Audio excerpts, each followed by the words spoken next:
ఈ క్రైస్తవం లేకపోతే క్రీస్తు పుట్టిక కొన్ని సంవత్సరాల క్రితమే కదా జరిగింది అని చెప్పడం జరుగుతుంది. అయితే అది వాస్తవం కాదు. ఆదిలో ఉన్న దేవుడు, ఉనికిలో ఉన్న దేవుడు మానవునిగా భూమి మీదకి రావడం జరిగింది. అది 2019 సంవత్సరాల క్రితం జరిగినటువంటి సంఘటన. చరిత్ర కూడా ప్రభు యొక్క పుట్టికను, ఆయన యొక్క పుట్టికను ఆధారం చేసుకుని 2 భాగాలుగా చెప్పడం జరుగుతుంది. ఏదైనా చరిత్రలో జరిగిన సంఘటన గురించి చెప్పాలంటే క్రీస్తుకి పూర్వం లేక క్రీస్తుకి సకం, క్రీస్తు సకం. సో క్రీస్తు జననాన్ని చరిత్ర కూడా మరి ఒప్పుకుంటుంది. అయితే బైబిల్లో ఆయన పుట్టుకను గురించి ఒక మాట వ్రాయబడింది.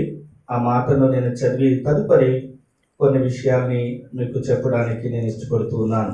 అది లూకా సువార్తలో 2వ అధ్యాయం 10వ వచనం. బైబిల్ గ్రంథంలో లూకా భక్తుడు రాసినటువంటి ఒక భాగంలో ఉన్నటువంటి మాట. అయితే ఆ దూత, భయపడకుడి, ఇదిగో ప్రజలందరికీ కలుగబోవు మహా సంతోషకరమైన సువర్తమానము నేను మీకు తెలియజేయుచున్నాను. దావీదు పట్టణమందు నేడు రక్షకుడు మీ కొరకు పుట్టి ఉన్నాడు, ఈయన ప్రభువైన క్రీస్తు. ఇలా మరి బైబిల్ చెప్పినటువంటి మాట ఆయన యొక్క పుట్టుకను ఒక వర్తమానంగా కాదు, అది సువర్తమానము అని చెప్పింది. సువర్తమానము సంతోషాన్ని ఇస్తుంది. అయితే ఈ ప్రభు యొక్క పుట్టిక సంతోషమే కాదు కానీ మహా సంతోషము. అదే క్రమంలో ఆ మహా సంతోషము ఒక తెగకు, ఒక దేశానికి, ఒక ప్రాంతానికి మాత్రమే చెందినది కాదు, ప్రజలందరికీ కలుగబోవు అన్నటువంటి మాటను అక్కడ గమనిస్తాం. మానవులందరికీ మహా సంతోషాన్ని కలుగజేయడానికే ఆయన ఈ లోకానికి రావడం జరిగింది. అయితే ఎందుకు దేవుడు మానవుడిగా జన్మించవలసిన ఆవశ్యకత వచ్చింది?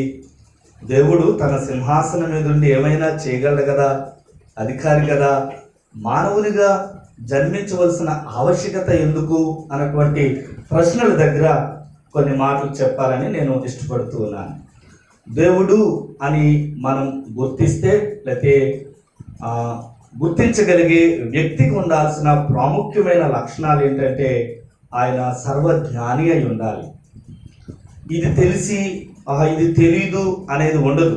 దేవునికి సమస్తము ఎరిగిన వాడే సర్వజ్ఞాని. అలాగే రెండవదిగా సర్వవ్యామి అయి ఉండాలి. ఒక చోటకే పరిమితం కాకూడదు. దేవుడు అన్ని చోట్ల ఉండగలిగిన వాడే దేవుడు. సర్వజ్ఞాని, సర్వవ్యామి, అలాగే సర్వశక్తిమంతుడు. ఇది చేయగలడు, ఇది చేయలేడు అనేది ఉండదు. దేవుడు అని మనం ఆయన్ని గుర్తించాలి అంటే ఆయనకి ఖచ్చితంగా సర్వశక్తివంతుడై ఉండాలి. అలాగే సార్వభౌమాధికారం, అన్నింటి మీద, అన్నింటిపైన, ఈవెన్ సృష్టి పైన అధికారం కలిగి ఉన్న వారినే మనం దేవుడిగా గుర్తించగలం. ఇవి ఎసెన్షియల్ అట్రిబ్యూట్స్ అంటారు. అంటే దేవుడిగా గుర్తించే వ్యక్తికి ఉండాల్సిన ప్రాముఖ్యమైన లక్షణాలు: సార్వభౌమాధికారం, సర్వశక్తిమంతుడు, సర్వజ్ఞాని, సర్వవ్యామి. ఇలాంటి లక్షణాలు కలిగి ఉన్నటువంటి దేవుడు, ఒక బాబు తన తండ్రిని అడిగాడంట, నాన్న దేవుడు ఎలా పని చేస్తారు అని. దేవుడు ఎలాగా పని చేస్తారు అని. మనం చేసే ప్రతి పనికి కొన్ని నియమ నిబంధనలు ఉంటాయి. అలాగే దేవుడు చేసే ప్రతి పనికి ఆయన యొక్క గుణగణాలే ఆధారం. కొంచెం మనసు పెట్టి ఆలోచన చేస్తే మనకి బాగా అర్థమవుతుంది. దేవుని యొక్క గుణ లక్షణాలే ఆయన్ని ఆయన పని చేయడానికి కారకులు. ఆ గుణ లక్షణాలు ఏంటంటే మనకు తెలిసినవే: ప్రేమ, న్యాయము, నీతి, యథార్థత, క్షమాపణ. ఈ ప్రిన్సిపల్స్ అంటారు. వీటిల్ని ఆధారం చేసుకునే దేవుడు తన యొక్క కార్యాలని నిర్వర్తిస్తుంటారు. దేవునికి మనం ప్రార్థన చేసుకున్నా, దేవుని దగ్గర మొరపెట్టుకున్నా ప్రేమ తప్పకూడదు, నీతి తప్పకూడదు, న్యాయం తప్పకూడదు, సో ఈ గుణగణాలలోనే ఏ వ్యక్తికైనా సహాయం చేయబడుతుంది. ఇది దైవిక లక్షణం. అయితే మానవుడిని భూమి మీద చేయడం వెనకాల దేవునికి ఉన్న ఉద్దేశం ఏంటంటే తన ద్వారా దేవుడు మహిమపరచబడాలని, భూమి మీద మానవుడు ఆనందించాలని. ఏ గేమ్కైనా బౌండరీస్ ఉంటాయి. ఈవెన్ క్రికెట్ అయినా కబడ్డీ అయినా ఆ బౌండరీస్లో ఆడుతూ ఉన్నప్పుడే ఆ గేమ్ చూడముచ్చటగా ఉంటుంది. ఆ గేమ్ ముగిసిన తర్వాత జయం ఎవరు అనేది చెప్పగలుగుతాం. బౌండరీస్ లేని గేమ్ ఏదైనా కానీ అది గేమ్గా మనం గుర్తించలేము. అలాగే మానవుడు భూమి మీద నెమ్మదిగాను సంతోషంగాను జీవించడానికి దేవుడు కొన్ని నియమ నిబంధనలు ఇచ్చాడు. అది కూడా మానవుని యొక్క క్షేమం కొరకే. అయితే ఆ నియమ నిబంధనల దగ్గర మానవుడు మీరి జీవిస్తూ ఉన్నాడు. నేటికి మరి లోకంలో జరుగుతున్న ఈ వికృత క్రియలు, వీటన్నింటికి కారణం దేవుడు పెట్టిన హద్దులు మీరి మానవుడు జీవించడం. సో ఈ క్రమంలో హద్దులు మీరిన మానవుడు పాపంలో ఉన్నాడు, తప్పిదంలో ఉన్నాడు. తప్పిదంలో ఉన్న మానవుడు చేసినటువంటి ఆ క్రియలకు ఫలం ఏంటంటే, శిక్ష ఏంటంటే దేవుని దగ్గర నుంచి వచ్చేది మరణం. మానవుని యొక్క పాపం యొక్క శిక్ష మరణం. సో ఇప్పుడు దేవుడు సింహాసనం మీద ఉన్నాడు. మానవుడు భూమి మీద ఆనందంగా గడుపుకోవలసిన తన జీవితాన్ని తన చేతులారా దేవుడిచ్చిన నిబంధనలను మీరి నెమ్మది లేనివాడుగా ఉన్నాడు. పాపము మానవునికి నెమ్మది లేనితనాన్ని తీసుకొస్తుంది, అసమాధానంగా ఉంటుంది. ఇటు మనుషుల మధ్య కూడా సమాధానం సంబంధం లేకుండా చేస్తుంది. మెటుకు ఇటు దేవునికి దూరం అయ్యాడు. ఎందుకంటే దేవుని యొక్క ఆ న్యాయానికి, నియమ నిబంధనలకు మానవుని యొక్క జీవితం దూరమైంది. ఇలాంటి పరిస్థితుల్లో ఉన్న మానవుని ఎడల మానవుని దేవుడు చూచినప్పుడు దేవునిలో ఉన్న న్యాయం ఏమంటుందంటే, తప్పిదం చేసిన మానవుడిని నీవు శిక్షించాలి అని. నీతి కూడా ఏమంటుందంటే, తప్పిదానికి తగిన శిక్ష కలిగినప్పుడే నీతినైన నేను ఒప్పుకుంటాను అని. న్యాయము, నీతి, యథార్థత కూడా ఇవన్నీ ఒకపక్షంగా నిలబడి మాట్లాడుతూ ఉన్నాయి మానవుడి పక్షాన. దేవునిలో ఉన్న మరొక లక్షణాలు, క్షమాపణ అంటుంది, అయ్యో మానవుడిని క్షమించవచ్చు కదా అని. ప్రేమ అంటుంది, ఇలా తప్పిదంలో నెమ్మది లేకుండా, గురి లేకుండా వెళ్తున్న మానవుడిని నీవు ప్రేమించవచ్చు కదా అని. పిల్లరా, మనుషులమైన మనకు ఏదో ఒక లక్షణమే వ్యక్తపరచగలం, అయితే ప్రేమిస్తాం. ఒకవేళ ప్రేమించట్లేదంటే న్యాయం కోసం పోరాడతాం. ఈ రెండు లక్షణాలు ఒకేసారి ఒక వ్యక్తి ఎడల జరిగించడం అనేది మనకు సాధ్యం కాదు. తప్పిదములో ఉన్న మానవుణ్ణి ఒక లక్షణం ప్రేమించు అంటుంది దేవునికి ఉన్న లక్షణం, మరొక లక్షణం నీవు శిక్షించు అంటుంది. ఈ రెండు దేవుడు ఏ కార్యం చేసినా, అందుకనే మొదట అన్న, ఏ పని చేసినా కూడా ఏ లక్షణం కూడా నల్లిఫై కాదు, పక్కన పెట్టడు. ఏ కార్యం చేసినా అన్ని లక్షణాలు ఫుల్ఫిల్ అవ్వాలి, సమతుల్యంగా ఒప్పుకోవాలి. అప్పుడే మరి మనం కూడా ఆయన్ని దేవుడిగా గుర్తించగలం. ఆయన కార్యాన్ని ఎస్ ఈయన ఏం చేసినా న్యాయమైనదే అని మనం అంగీకరించగలం. సో ఈ మానవుడి ఎడల ప్రేమను కనబరచడానికి, అలాగే అతడు చేసిన తప్పిదానికి న్యాయం జరిగించడానికి దేవుడే మానవుడయ్యాడు. దేవుడే మానవుడిగా రావాల్సి వచ్చింది. తన ప్రేమను కనబరచాలి. అదే సమయంలో మానవుడు చేసిన తప్పిదానికి శిక్షను ఆయనే భరించడానికి. ఒక తెలుగు సినిమాల్లో చూస్తాం, పాత సినిమాల్లో జడ్జి తండ్రి అన్నమాట, న్యాయాధిపతి, కొడుకే తప్పు చేసి బోన్లో నిలబడతాడు. ఆ జడ్జి మంచి న్యాయాధిపతి అని ఎప్పుడు అనిపించుకుంటాడంటే, ఈవెన్ కొడుకే అయినా కానీ అతడు చేసిన తప్పిదానికి రావాల్సిన శిక్షను జడ్జిగా, న్యాయాధిపతిగా ప్రకటించినప్పుడు, అదే క్రమంలో ఆ సీట్లో ఉన్నప్పుడు ఆయన న్యాయాధిపతిగా కొడుకుకి అతడు చేసిన తప్పిదానికి రావాల్సిన శిక్షను విధించాడు. కానీ ఆ న్యాయపీఠం దిగి కిందకు వచ్చినప్పుడు తండ్రిగా తన కొడుక్కి ఏ రీతిగా సహాయపడగలడో, ఆ శిక్షను తన మీద వేసుకోవడానికి కూడా ఇష్టపడతాడు. అదే దేవుని యొక్క గుణలక్షణాల్లో ప్రేమ, న్యాయమే దేవుణ్ణి మానవుని చేశాయి. అయితే ఆయన కన్యక గర్భాన్ని ఎందుకు జన్మించాలి? మనకులాగా స్త్రీ పురుషుల ప్రమేయంతో జన్మించవచ్చు కదా అని అంటే, భూమి మీద మానవుల్లో ప్రతి ఒక్కరిలోనూ పాప స్వభావం ఉంది. ఇలా ప్రత్యేకంగా ఈ పురుషులో ఉన్నటువంటి క్రోమోజోమ్స్ ద్వారానే పుట్టబోయే బిడ్డకు కూడా పాప స్వభావం సంక్రమిస్తుంది. అందుకనే పుట్టిన బిడ్డ ఇంకా భూమి మీద ఉన్నప్పుడు చాక్లెట్ ఇచ్చి మరలా ఇమ్మంటే ఎవరు, ఇది నాది.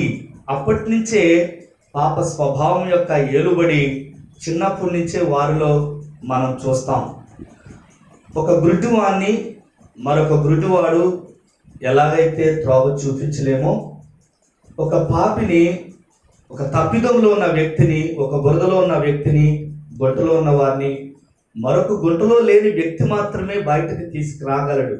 ఆయన జననం కూడా పరిశుద్ధంగా ఉన్నప్పుడు, పరిశుద్ధుడు అయినప్పుడే తప్పిదంలో ఉన్న మానవునికి ఆయనకి సరి అయిన సాటి అయిన సహాయాన్ని అందించగలడు. అందుకే జన్మలో కూడా పాపం లేనివాడిగా కన్యక గర్భాన ఇట్స్ ఎ గాడ్స్ మిరకిల్.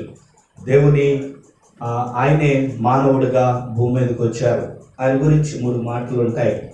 పాపము లేదు అని, పాపము ఎరుగడు అని, పాపము చెయ్యలేదని.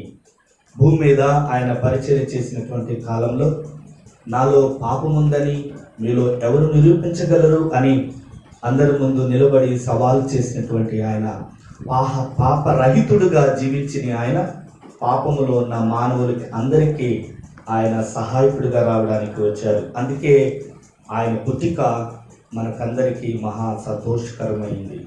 ఒక 5 కారణాలు చెప్పుకుంటూ నేను ముగిస్తాను. ఎందుకు ఆ మహా సంతోషము మానవులమైనటువంటి మనకి? మొదటిది, ఆయన వచ్చింది రక్షకుడిగా ఉండడానికి, శిక్షించడానికి రాలేదు. ఇది చాలా సంతోషం. అందుకే తప్పిదంలో ఉన్న, పడిపోయిన, తప్పిదంలో జీవిస్తున్న మానవుణ్ణి రక్షించడానికి వచ్చారు, శిక్షించడానికి రాలేదు. సో ఆయన మనకు రక్షకుడిగా ఉండడానికి వచ్చారు కాబట్టి మానవులైన మనకు అది సంతోషం. ఇలా ఆయన దేవదూతలను పంపించలేదు రక్షించడానికి, అలాగే గొప్ప గొప్ప వ్యక్తుల్ని పుట్టించలేదు. దేవుడే మానవుడిగా ఈ లోకానికి మనకు రక్షకుడిగా ఉండడానికి వచ్చారు. సో కాబట్టి ఆయనే రక్షకుడైనప్పుడు, దేవుడే మనకు రక్షకుడైనప్పుడు మనల్ని ఇంకెవరు కూడా ఏమీ చేయలేరు. అందుకే ఇది మానవులందరికీ సంతోషం. రెండవది, తన ప్రేమను తెలియజేయడానికి వచ్చాడు. మన వెనుక లేకపోతే అమ్మనైనా పిల్లలైనా నేను నిన్ను ప్రేమిస్తున్నాను అని అంటే, ప్రేమ మాటలకి సరిపోదు, ప్రేమలో క్రియలు కనబడాలి. అది నిజమైన ప్రేమ. దేవుడు తప్పిదంలో ఉన్న మానవుణ్ణి ప్రేమిస్తున్నాను అనడానికి గుర్తుగా ఆయన భూమి మీదకి జన్మించడం జరిగింది. ఈ ప్రేమ మన మీద ఆధారపడి ఉన్నది కాదు, అది ఆయన మీదే ఆధారపడి ఉంది. అందుకనే లవ్ ఈజ్ గాడ్ అంటారు, కానీ it's wrong. God is love. దేవుడు ప్రేమే ఉన్నారు. లోకంలో ఉన్న ప్రతి ప్రేమ దేవుడు కాదు, దేవుడే ప్రేమ. సో కాబట్టి ఈ ప్రేమ ఎలాంటిదంటే షరతులు లేనిది. నువ్వు ఇలా ఉంటే నిన్ను ప్రేమిస్తాను, నువ్వు ఇలా జీవిస్తేనే నిన్ను ప్రేమిస్తాను అని అంటే అది మన వ్యక్తిగత జీవిత నడవడిక మీద ఆధారపడి ఉంది. కానీ అది కాదు. ఆయన ఏమై ఉన్నారు దానిని బట్టి మనల్ని ప్రేమించడం. సో ఆయన ప్రేమ ఉన్నాడు, ఆ ప్రేమను బట్టి మనం ప్రేమిస్తారు. సో కాబట్టి ఈ ప్రేమ మన ఎడల ఎప్పటికీ చెరగనిది, మారనిది, శాశ్వతమైనది, షరతులు లేనిది. తన ప్రేమను తెలియజేయడానికి వచ్చారు. మొదటిది రక్షకుడిగా ఉండడానికి, రెండవది ప్రేమను తెలియజేయడానికి, మూడవది మనకు తోడుగా ఉండడానికి. అందుకనే ఆయనకు మరొక పేరు ఇమ్మానుయేలు, అంటే దేవుడు మనకు తోడు అని. చీకట్లో వెళ్తున్న పిల్లవాడికి అమ్మ తోడుగా ఉంటే భయం అనేది ఉండదు. ఇప్పుడు దేవుడే మనకు తోడుగా ఉండడానికి వచ్చినప్పుడు ఇక మనకు భయం ఎందుకు? అందుకే ఆయన పుట్టిక మహా సంతోషకరమైంది. మూడవదిగా మనకు తోడుగా ఉండడానికి వచ్చారు. నాలుగవది మనల్ని విడుదల చేయడానికి వచ్చారు. అది ఏదైనా కానీ, అది ఏ పరిస్థితి అయినా కానీ, ప్రభువు భూమి మీద జీవించినప్పుడు అనేకుల యొక్క వ్యక్తుల యొక్క పరిస్థితుల్లో నుంచి విడిపించినటువంటి దేవుడు. ఒక వ్యక్తి అపవాది చేత బంధించబడి కుటుంబానికి సమాజానికి వెలుపలో అతడు ఒక్కడిగా ఉన్నాడు. అతని గురించి కొన్ని మాటలు రాయబడతాయి. ఆ వ్యక్తి యొద్దకు ఎవరూ వెళ్ళలేకపోయారట, ఆ వ్యక్తిని ఎవరూ బాగు చేయలేకపోయారట, ఆ వ్యక్తి యొద్దకు వెళ్ళడానికి ఎవరూ ఇష్టపడలేదట. కానీ అలాంటి వ్యక్తిని విడిపించడానికి ప్రభువు మరి భూమి మీద అతన్ని సమీపించి బాగు చేసిన దేవుడు మన జీవితాన్ని కూడా అలాంటి పరిస్థితులు ఏదైనా కానీ విడిపించడానికి ఆయన వచ్చాడు. చివరిగా 5వదిగా ఆయన మనకు జీవాన్ని ఇవ్వడానికి వచ్చాడు. జీవం భూమి మీదనే మనం జీవిస్తూ ఉన్నప్పటికీ పరలోక సంబంధమైన జీవాన్ని కలిగి ఉండడానికి, నేను గొర్రెల జీవాన్ని ఇవ్వడానికి, ఆ జీవం సమృద్ధి అయిన జీవాన్ని ఇవ్వడానికి నేను వచ్చాను అన్నారు. చివరి మాట చెప్పి నేను ముగిస్తాను. సో 2 సిస్టమ్స్, 2 పద్ధతులు ఈ లోకంలో మనకు కనబడతాయి. మొదటిది, మనం పనులు చేస్తూ నీతి న్యాయంగా ఉంటూ దేవుని చేరుకోవాలి అని. గాడ్స్ అబ్సల్యూట్ రైచియస్నెస్, దేవుని ఎప్పుడు కూడా దేవుని నీతి న్యాయము ఇవి అబ్సల్యూట్. పాప స్వభావంలో ఉన్న మనము ఎంత మంచి చేసినా కానీ దాన్ని చేరుకోలేము. ఈ త్రాసు 2గా ఎప్పటికీ సమానంగా తోగదు. అందుకే ఆయన మానవుడిగా భూమి మీదకు వచ్చి మన త్రాసులో మన పక్షాన దేవుని నీతికి తగిన, దేవుని న్యాయానికి తగిన క్రియను చేయడం జరిగింది. ఇప్పుడు ఆయన్ని స్వీకరించడాన్ని బట్టి ఆయన నీతి మనలోనికి వస్తుంది, దేవుని నీతికి సమతూగుతుంది, మనం పరలోకానికి వెళ్ళడానికి అర్హులంగా ఉంటాం. గో అండ్ గాడ్, వెళ్ళు పొందుకో. పరలోకం వెళ్ళడానికి నువ్వు ప్రయత్నం చేయి అనేది. ఈ 2వది బైబిల్ చెప్తుంది ఏంటంటే, నువ్వు పొందుకున్నావు, నువ్వు పొందుకోవడానికి ఆయన వచ్చారు, నీకు ఇచ్చాను, సో కాబట్టి జీవించు. Do or live, do or die. నువ్వు మంచిగా జీవిస్తేనే పరలోకం వెళ్తావు, లేకపోతే నీకు లేదు. ఇది ఒక ప్రిన్సిపల్. 2వది ఏంటంటే, నీకు ఆల్రెడీ పరలోకాన్ని ఇచ్చాను, సో కాబట్టి ఆ రీతిగా జీవించు. ఇది బైబిల్ చెప్తుంది. 2వది, ఆయన వచ్చింది మనకు జీవాన్ని ఇవ్వడానికి, మన పరలోకాన్ని అర్హులు చేయడానికి. కేవలం అది స్వీకరిస్తే, అది అంగీకరిస్తే చాలు. పరలోక పౌరుషత్వాన్ని పొందుకున్న వారంగా భూమి మీద ఆ స్టాండర్డ్స్ ప్రకారం జీవించడం, ఇది చాలా సులువు, తేలిక చేసినటువంటి దేవుడు. అలాంటి కృప, మరి ఇలాంటి రక్షకుడుగా, తోడుగా తన ప్రేమను మనం విడుదల చేయడానికి, అలాగే మనకు జీవాన్ని ఇవ్వడానికి వచ్చినటువంటి మహా సంతోషకరమైనటువంటి సువార్తను మనం ఈ దినాన్ని స్వీకరించి ఆయన నమ్ముకునే కృప దేవుడు మనకందరికీ అనుగ్రహించును గాక. ఆమేన్.